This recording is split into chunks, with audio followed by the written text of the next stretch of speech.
Social মিডিয়াতে ঢুকলেই গ্লাসের পানিতে হলুদের গুঁড়া ছেড়ে দেওয়ার এই কার্যকলাপ ভিডিও তো এখন ট্রেন্ডে পরিণত হয়েছে। কেন হচ্ছে এই কাজ জানেন কি কেউ?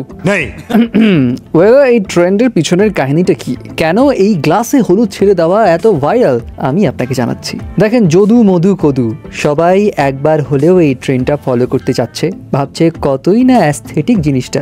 গায়ে হলুদ মাখার বয়সে গ্লাসে হলুদ ছিটিয়ে সিঙ্গেলরা টাইম পাস করছে, আবার কাপলসরা এইটাকে অতিমাত্রায় রোমান্টিক মোমেন্টস ভেবে কাইন্দা দিতেছে। এদিকে কারো কারো বাসায় শোকেস থেকে কাচের গ্লাস বাইর করাটাই অনেক চ্যালেঞ্জিং হওয়ায় প্লাস্টিকের ওয়াটার কন্টেনারেই হলুদ মেরে দিচ্ছে। কিন্তু তারপরেও কোনো মিস নাই, ট্রেন্ডে গা ভাসাতেই হবে। এখন আমাদের দেশে এই ট্রেন্ডের নাম হলুদ পানি হলেও এইটার নাম অ্যাকচুয়ালি গ্লোয়িং ওয়াটার। বেসিক্যালি এইটা এক ধরনের সায়েন্স প্রজেক্ট ছিল বাচ্চাদের জন্য, যেখানে হলুদের ফ্লুরোসেন্ট যে গুণটা রয়েছে, অর্থাৎ আলো প্রতিফলনের যে ক্ষমতা রয়েছে, সেটাই দেখানোর জন্য এই এক্সপেরিমেন্টটা করা হয়। যে এক্সপেরিমেন্ট নিয়ে অনেক টিচাররা প্লাস অনেক গার্জিয়ানরা তাদের সন্তানদের সঙ্গে নিয়ে ভিডিও করছিল এবং ছোট ছোট বাচ্চারা এটা দেখে অনেক অবাক হচ্ছিল। যেই ভিডিওটা ইনস্টাগ্রামে মোটামুটি সাড়া ফেলে, এরপর এটা টিকটকে চালু হয় অ্যান্ড সঙ্গে একটা রোমান্টিক মিউজিক লাগিয়ে এইটার আসল কাহিনীর 12টা বাজিয়ে দিয়ে জনসাধারণের জন্য উন্মুক্ত করে দেওয়া হয় এই হলুদ পানি ট্রেন্ড। এবং তারপর রান্নাঘরে জীবনে পা না রাখাও যুবক যুবতীরা